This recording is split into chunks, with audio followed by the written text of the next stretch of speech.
Good evening. It is Tuesday, February 24th, and Voices of History, and we are going to be discussing from Yale University Press, Franz Kafka.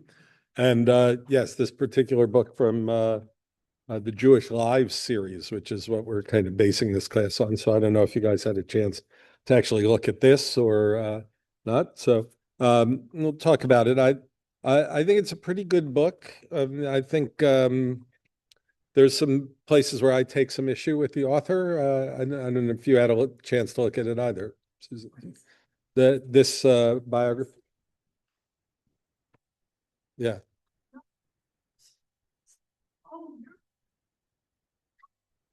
Okay. Okay. So, there's some things about his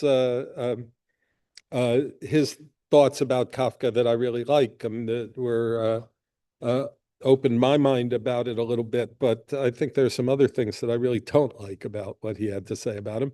But I think it's worth taking a look at.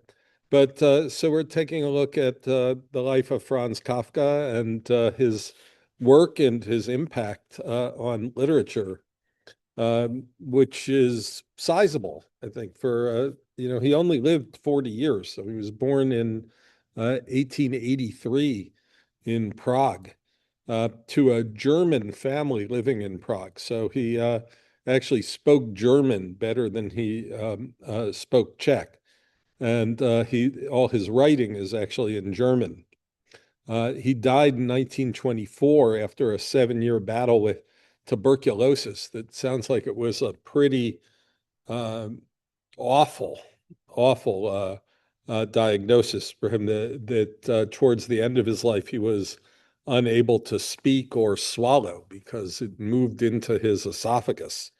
And so essentially he starved to death in 1924. And this is there's some irony in here that one of the stories that he wrote is called "The Hunger Artist," about someone essentially starving himself to death. So it was written somewhat during that time, certainly polished during the time when he was dying of hunger. He was a good student, grew up there in Prague and went to school there. He actually started out in college studying, I think, chemistry, and then switched over very quickly to law and got his law degree, and then eventually went to work at an insurance company in the Czech Republic. So a job that his father said was a bread job, meaning that it was a job he did in order to earn money, but not one that he did for any love of the law or the insurance business. Right? So Kafka always wanted to be a writer, and that was his intent. And he left us some pretty remarkable, indelible things that he wrote. But he also told his friend Max Brod at the end of his life, he gave Max Brod all of his papers and all of his writing, and then told Brod that he should destroy it when he died. So luckily, Brod did not do that. I mean, we have examples of other writers who've said that too. I mean, I'm the opinion that if you want your work destroyed after you die, you should probably destroy it before you die. And the very fact that you give it to somebody else is tacitly telling them, I may not be happy with this work, but I want you to take care of it, right? So Brod actually published one of the early biographies of his friend Franz Kafka.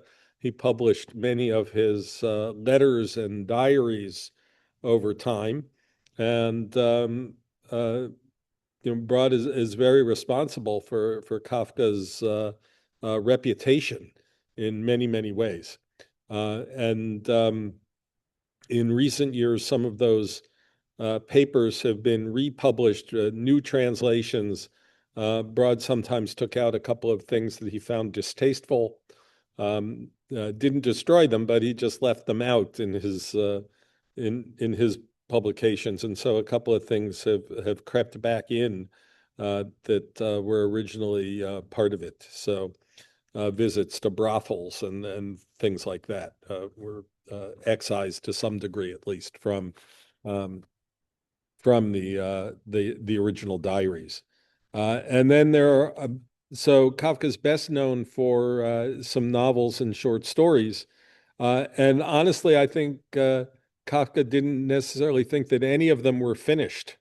And a lot of people, even though they were published in his lifetime, I mean, he was well known as an intellectual and a writer by the time of his death. And there were a sizable number of people who came to his funeral in Prague. Um, but um, but his reputation continued to grow and grow and grow over time, so that he's considered to be one of the most important writers of the 20th century. And actually, in Germany, when they did a list recently of the best German novels of the 20th century, and Kafka had two in the top 10.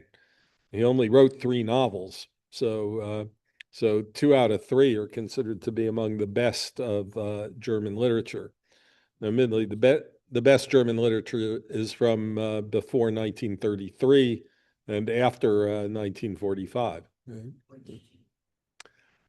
So the two that are the trial and the castle. So Metamorphosis is not considered to be a novel. It's not long enough, I think. So when we talk about three novels, I mean, his first is called America, and then the trial, and then the last one is the castle. So um, but then he wrote these other short stories, and certainly one of his most influential works is that novella that you mentioned, Metamorphosis.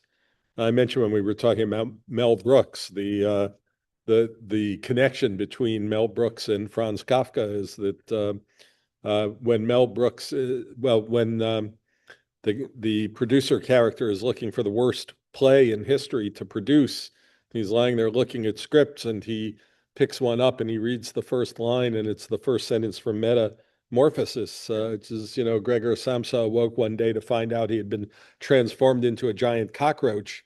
And he thinks about it for a second and says, too good. And he throws it away so that he can find springtime for Hitler instead. But Metamorphosis is certainly very important, and the other novellas and short stories are incredibly important as well. In the Penal Colony is very important. One that our author gives a lengthy explanation of about the country doctor is another one that a lot of people have seen. Kafka's had a really outsized influence as well for someone who wrote for such a short period of time. He influenced many, many people. You just look it up and you'll find that everybody from rock and roll musicians are writing songs related to Kafka to Japanese novelists like Murakami, who wrote, I think what's it called? Kafka on the Beach, I believe. Kafka on the Shore. It's Isaac Bashevis Singer wrote a novella called A Friend of Kafka. Just in the last few years, Nicole Krauss. I don't know if you've done anything by Nicole Krauss in your book clubs. So did you read Forest Dark? No, because she was getting too esoteric. Yeah, okay. This one might be a good example of that, because in Forest Dark, she wrote a novel that suggests that Kafka didn't really die of tuberculosis in that moment, and he lived and went to Israel and worked on a kibbutz for the rest of his life into the 1950s. So that's her novel Forest Dark. You may want to go back and take a look at that. But there have been movies, of course. Um, attempts at dramatizing his books, which are of limited success, I'd say. Although probably the best and the best known of them is The Trial, which Orson Welles made in 1962, starring Anthony Perkins. I may be able to show you a clip of that a little bit later. Um, but and so, and even in recent years, there's kind of a fanciful version, Kafka, starring Jeremy Irons, is Franz Kafka, but it's actually not a biography, it's a mystery where Kafka ends up being sort of like a Sherlock Holmes type character in that movie. But there is a new movie which I haven't had a chance to see yet, and I'm not sure if it's available with English subtitles, but Agnieszka Holland from Europe has made a movie called Franz, which is a biographical movie of Franz Kafka's life. So, and that's just a handful. I mean, there's many more. There have been operas and ballet, in of some of his work. I think someone last month was talking about Baryshnikov doing something with metamorphosis. But there's an opera from 1992 of The Castle, and there's something from 2005 called Kafka's Trial. And Philip Glass wrote an opera in 2000 called In the Penal Colony, based on that story, which I may have to try and dig up sometime and see what that sounds like. So, uh, but so Kafka, there aren't that many authors whose work inspires a word, right? I mean, we sometimes look at things around our world and say that it's Kafkaesque. And what do we mean when we say something is Kafkaesque? I mean, um, it's um, it's the world is labyrinthine, and unforgiving. There's a sense that we're always being watched. It's unclear who's in control. These are some of the things that are hallmarks of Kafka's work. Um, Alienation, anxiety, absurd bureaucracy, identity struggles. These are some of the things that he writes about. And frankly, it's because he writes about those things in the beginnings of the 20th century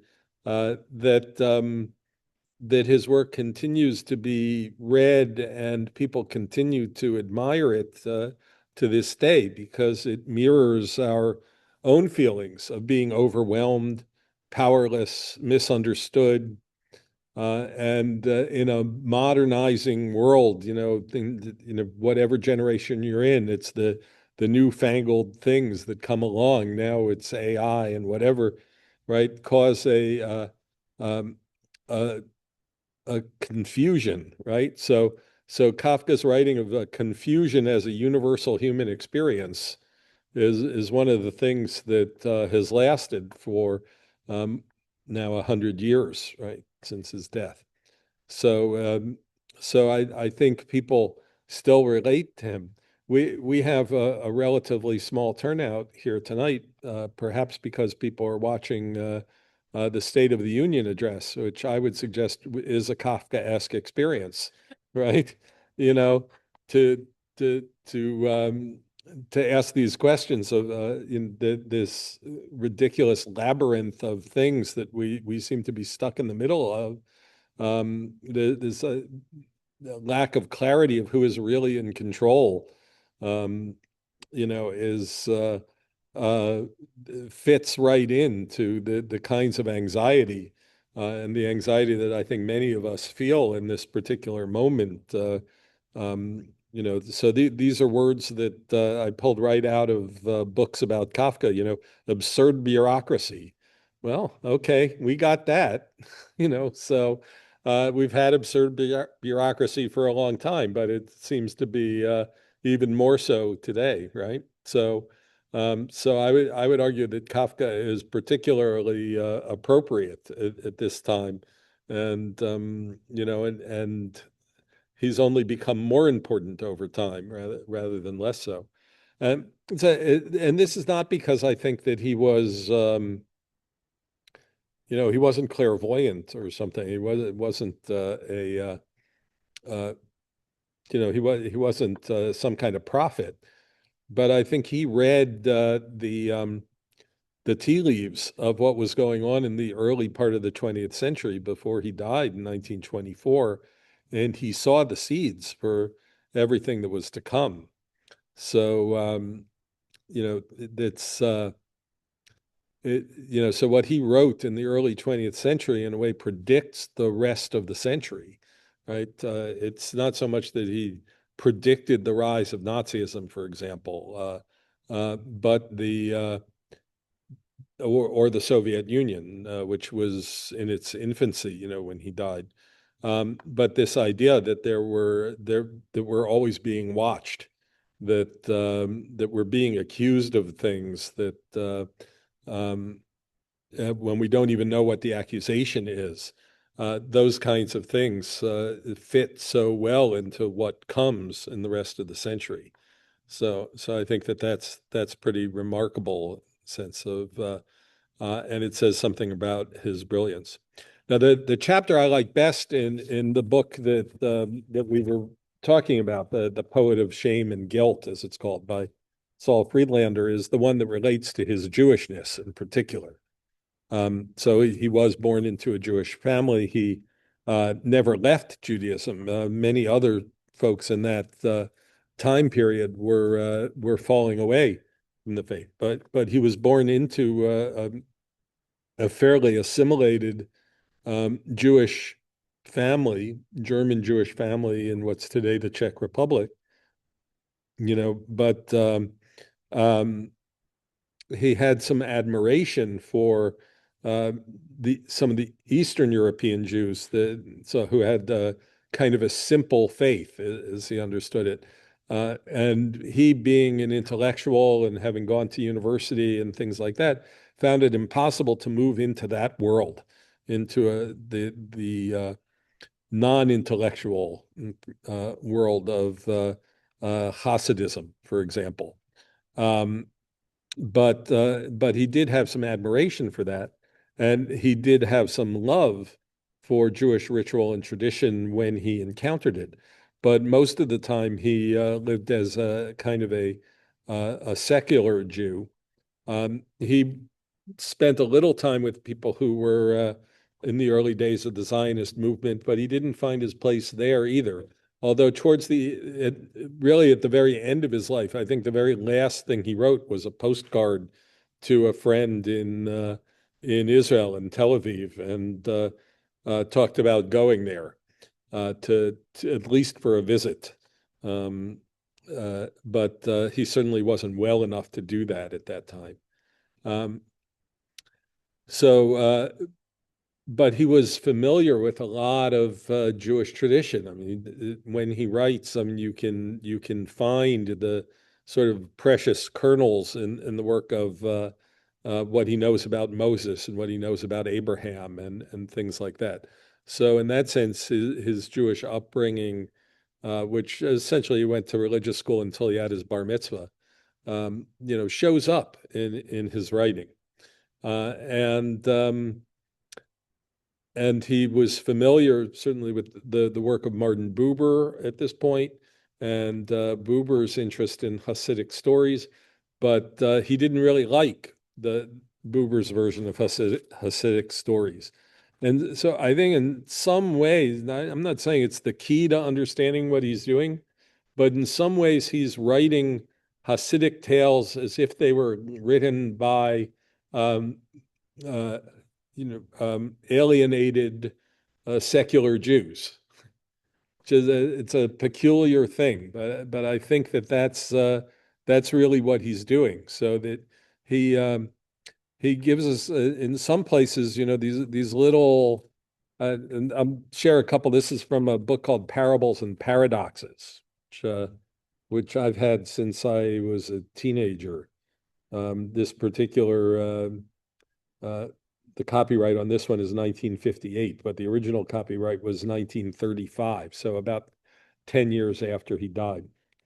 And So he's got uh, two little ideas about the Tower of Babel. Right? It says the first one is called the Tower of Babel. It says, if it had been possible to build the Tower of Babel without ascending it, the work would have been permitted. Right? That's a little Hasidic tale there. It's there. There's some kind of moral in it, right? Now, it's impossible to build a tower without stepping on it, right? So at least in those days, it would have been. Uh,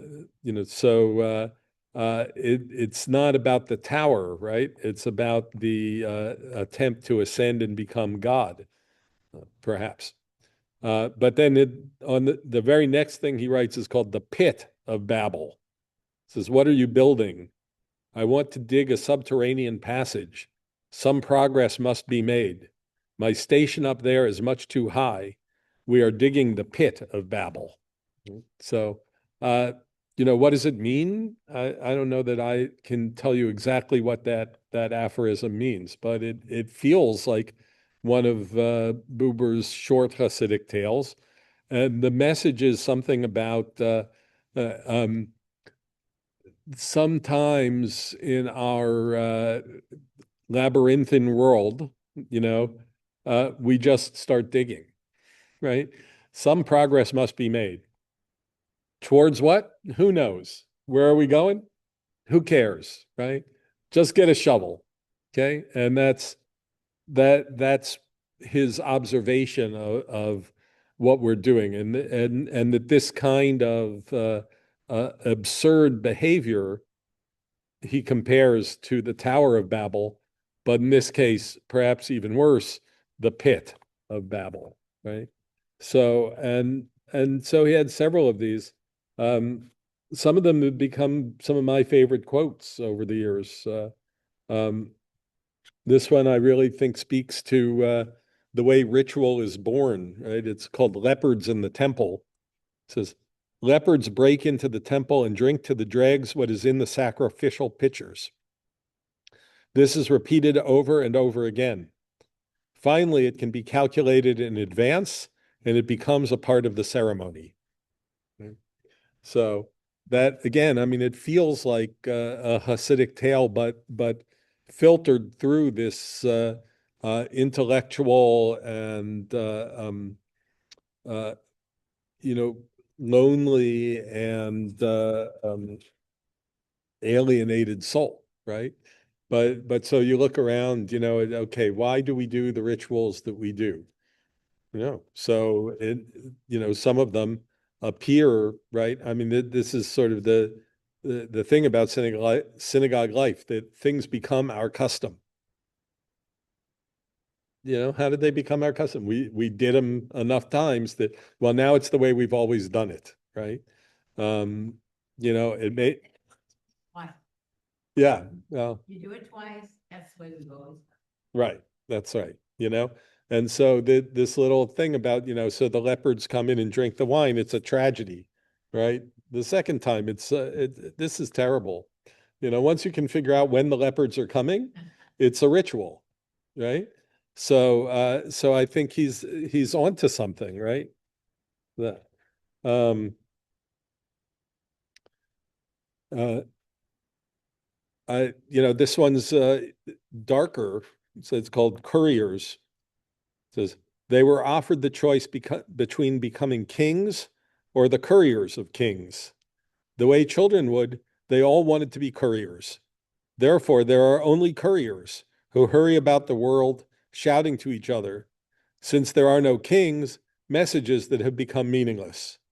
They would like to put an end to this miserable life of theirs, but they dare not because of their oaths of service. So,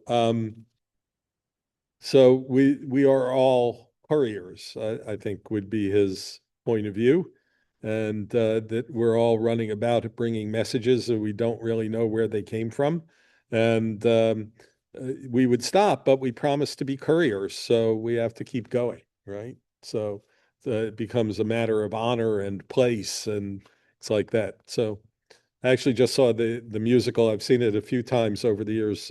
How to Succeed in Business Without Really Trying.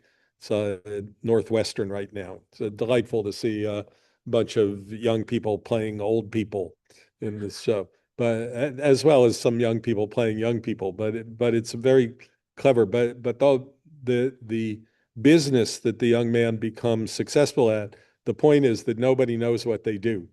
Everybody in the business is doing something. They're very busy, but they don't really know what they're doing. So, um, so that's there's a little bit of Kafka in that musical comedy, right?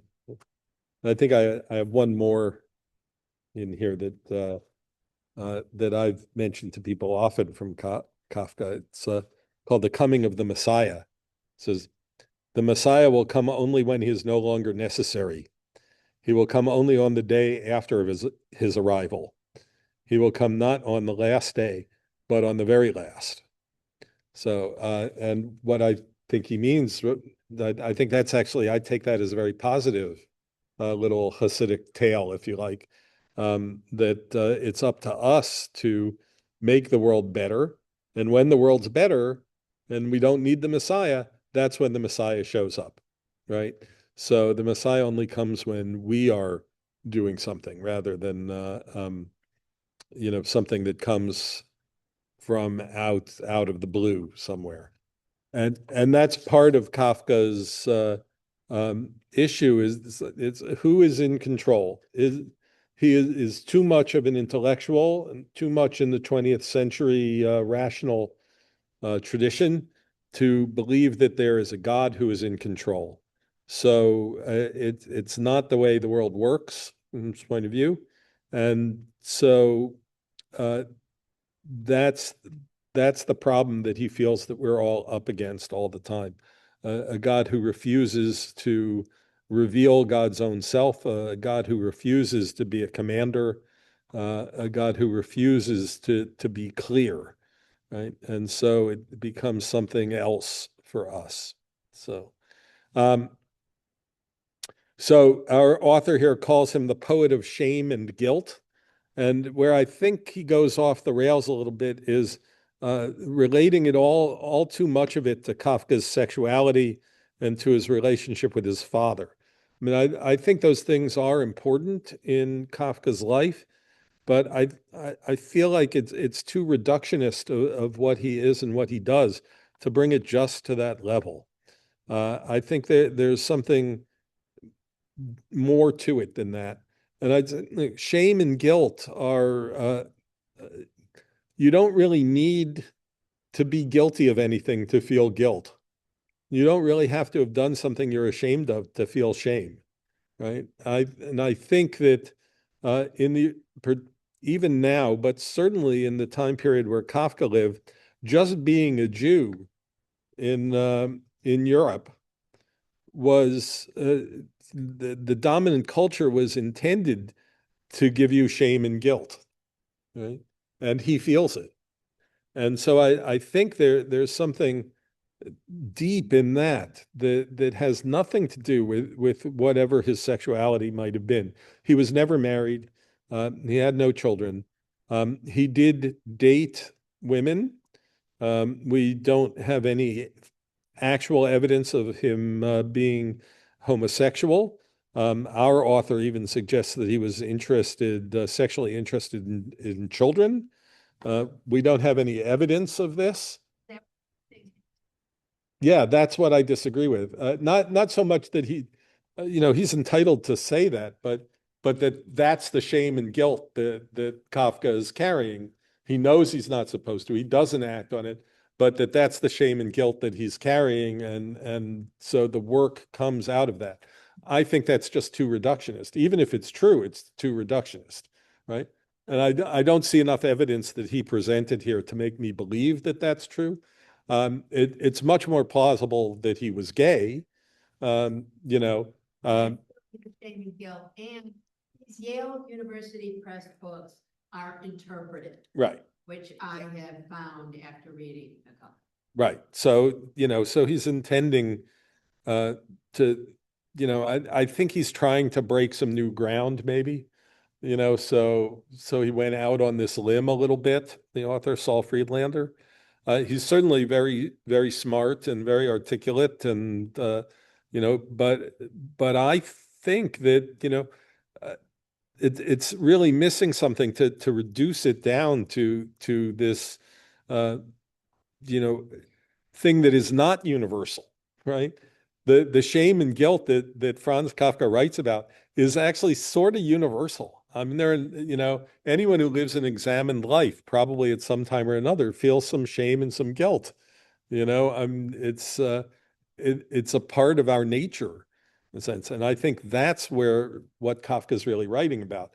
And so where it comes from, he certainly had a difficult relationship with his father. They were physically quite different from each other. His father was a big, strong man who worked with his hands and ran a store and things like that. And Kafka was, even before his diagnosis with tuberculosis, was small and and so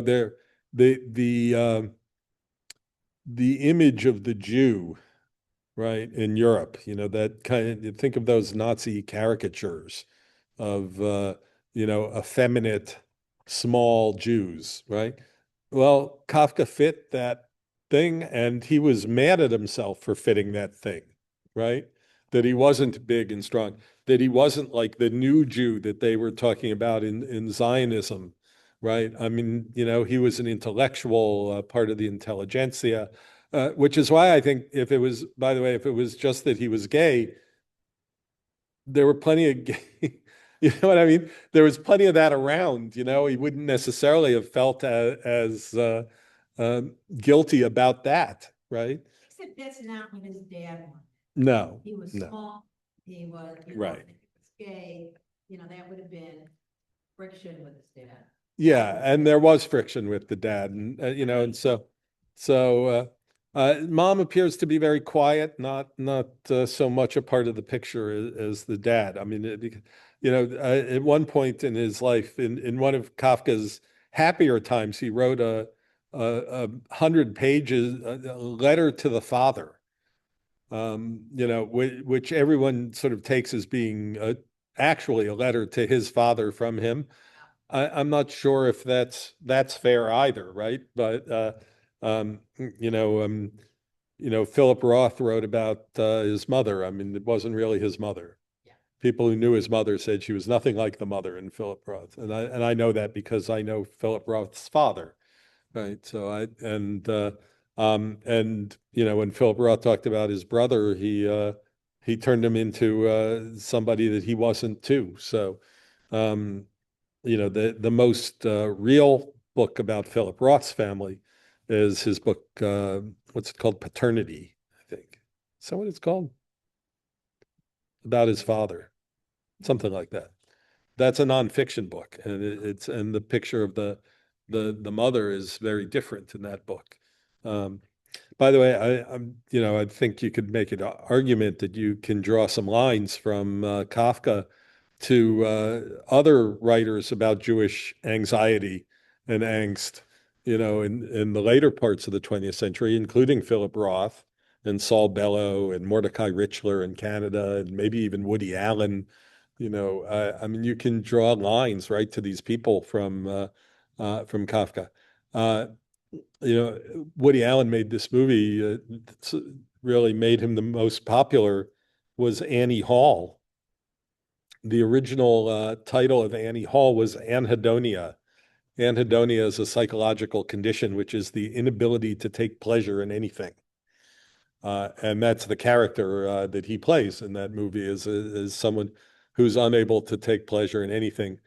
I feel like that may describe Kafka in a lot of ways. That he seemed to take the most pleasure in wooing women, writing them love letters and things like that, even becoming engaged to them. But the idea of actually touching them and being touched was something he was not interested in. And my reading, I don't think he's any more interested in being touched by men than he is by women. He's Maybe he was on the spectrum. right. It's certainly possible. And what do we say? I don't know if asexuality is the right word for him, but he just didn't like to be touched. And spectrum is probably, a reasonable thing to say.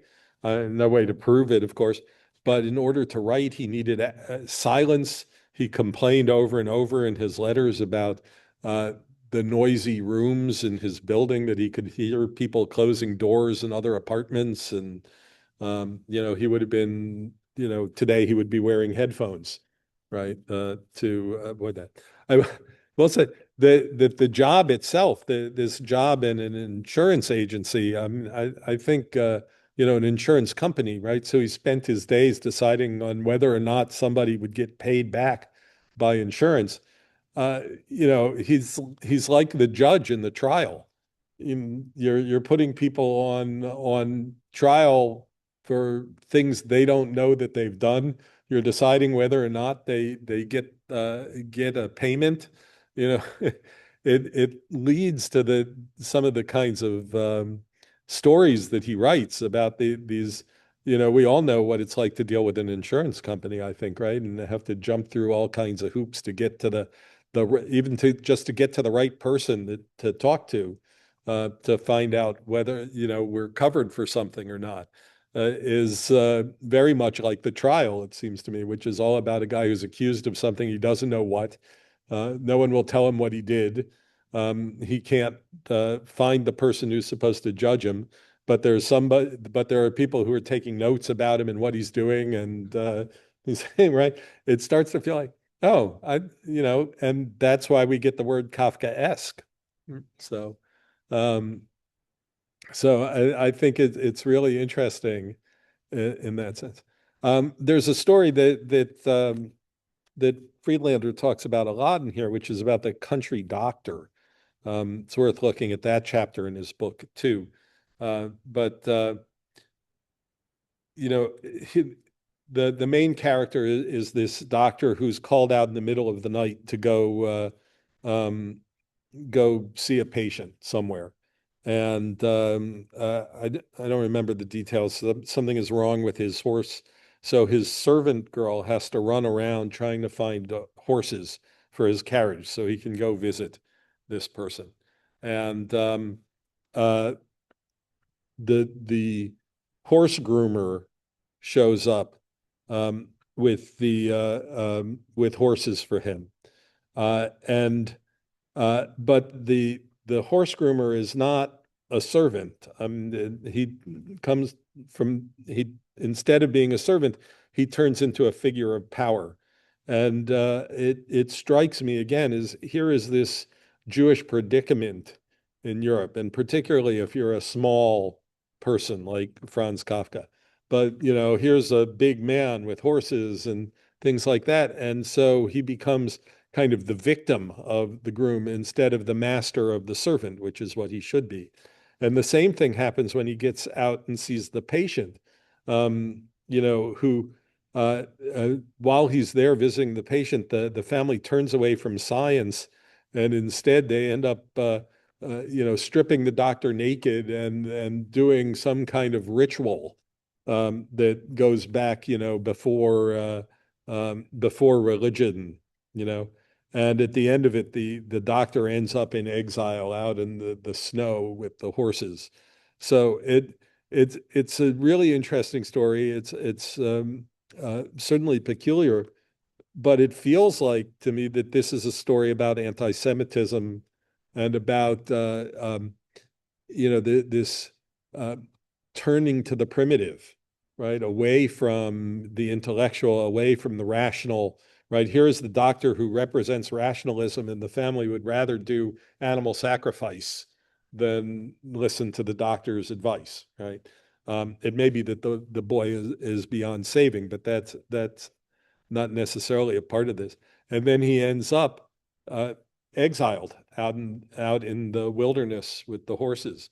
So he's the wandering Jew, right? So for me, the chapter on Jewishness in here is so much more important to Kafka's shame and guilt than whatever his sexuality is. It just seems too simple. So, um, so let's see, what else have I got here? That's most of what I had to say about him, I think, really. I do think that, he lived a short and difficult life, really.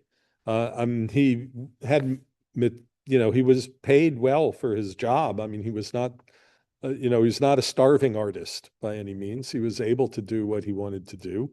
What he wanted to do more than anything was just go to a place that was completely quiet and do nothing but write. Um, and and I can't say that writing, he didn't want to do that because it gave him pleasure. I don't think that writing gave him pleasure. It doesn't seem like it did. It seems as from what he writes in letters and everything else about this, this too was something in which he was unable to really take pleasure. Uh, he felt compelled to do it, and I think many artists can relate to that. They don't write for money, they don't write for fame. They might not even say they write for art. They write because they feel compelled to write. They just have to put stuff down on paper. And I think he may well have been something like that, right? He just couldn't um, do anything but. And so what he wanted more than anything was the time not to have to go to work in the morning at the insurance agency, not to have to pursue human relationships in general, but to just write. Uh, I can't imagine what he would have written had he had that opportunity, because once you have completely abstracted yourself from human entanglements, not sure what there is to write about. So, but that's what he kept longing for, right? Was this place where nothing was asked of him except to write. So, a pure, unembodied writing. Can't imagine what that looks like, actually, but we'll never know. But I do think he ends up ultimately he is a giant of modern literature. Though his the number of books and stories is smaller than many, they pack a punch. And it's not even that he had a beautiful style or something like that.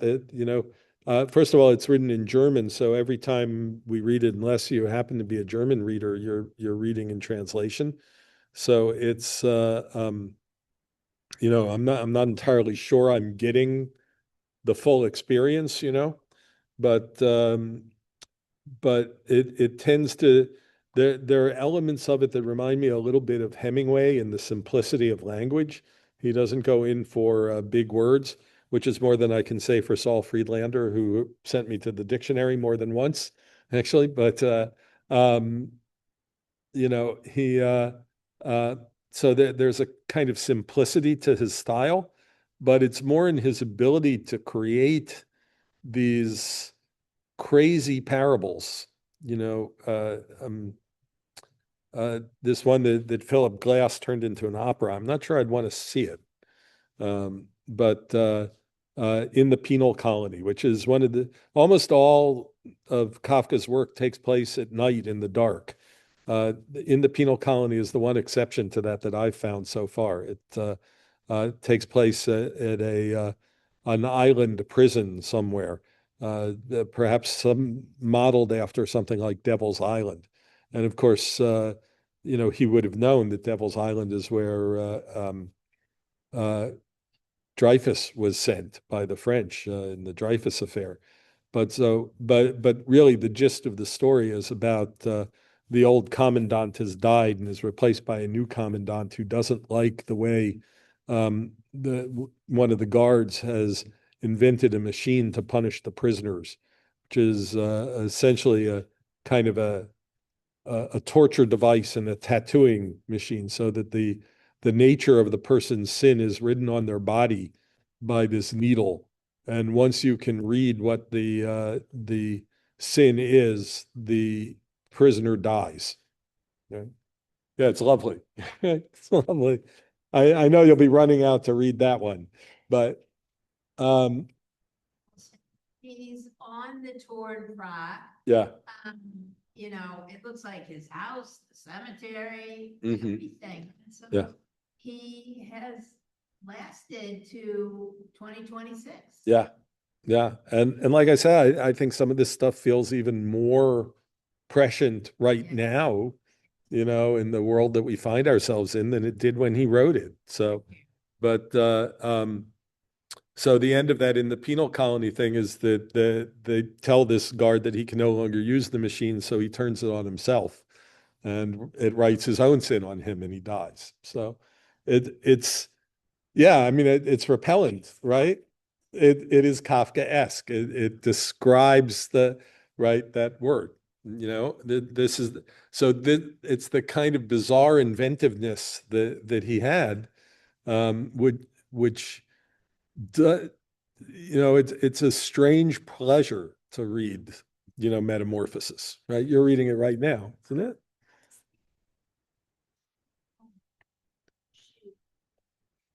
Yes. Yeah. Right.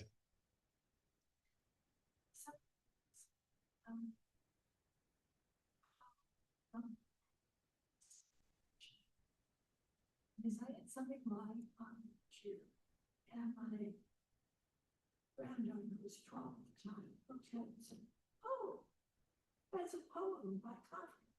Yeah. How is she?" She goes to a good school. That's probably true. She, her parents are very literary. My kids all knew Kafka, and I think they had to read Metamorphosis in Right. high school. And I do think a lot of people know feel comfortable saying, "Oh, that's Kafkaesque," and have never read any Kafka. And they may actually be right because he's so much in the yeah, he's just so much in the culture that people get who he is.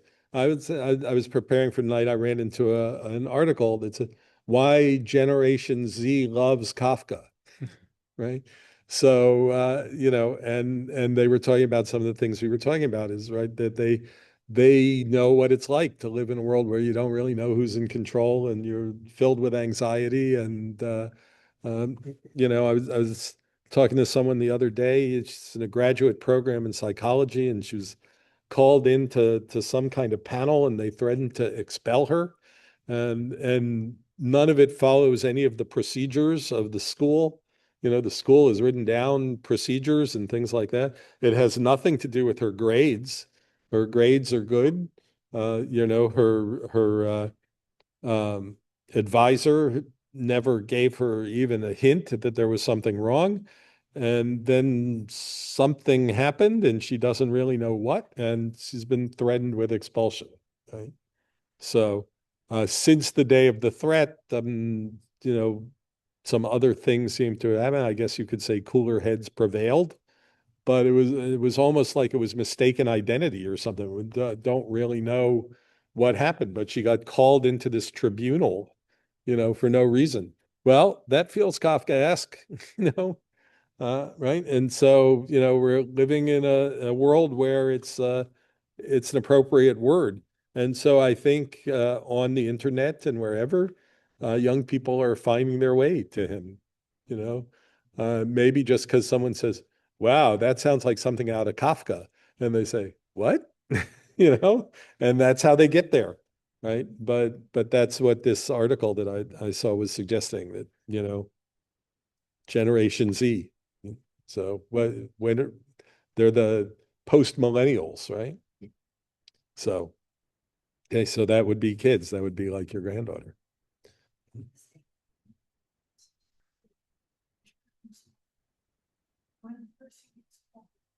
Hmm. Yeah. Hmm.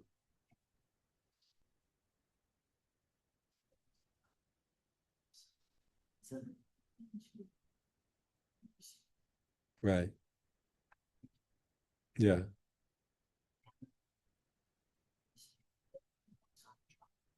Mhm. Right. Yeah. Yeah.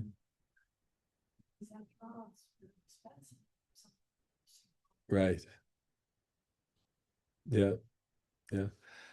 Metamorphosis applies in a lot of different situations. I mean, I don't think that Kafka was necessarily thinking about the aging process necessarily, that right, they get to a point where people would rather just keep you locked in a room, than have to deal with you, right?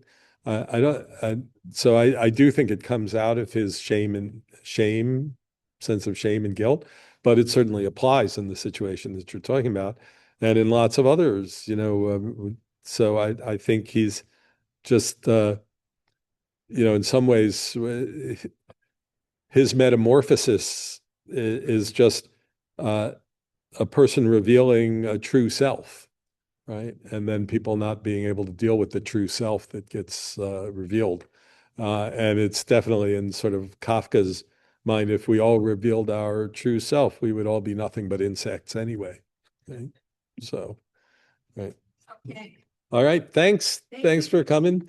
I Yeah. hope you found this time better spent than watching your television. Yeah. So it was great to see you. Thanks for coming out in person. Appreciate it.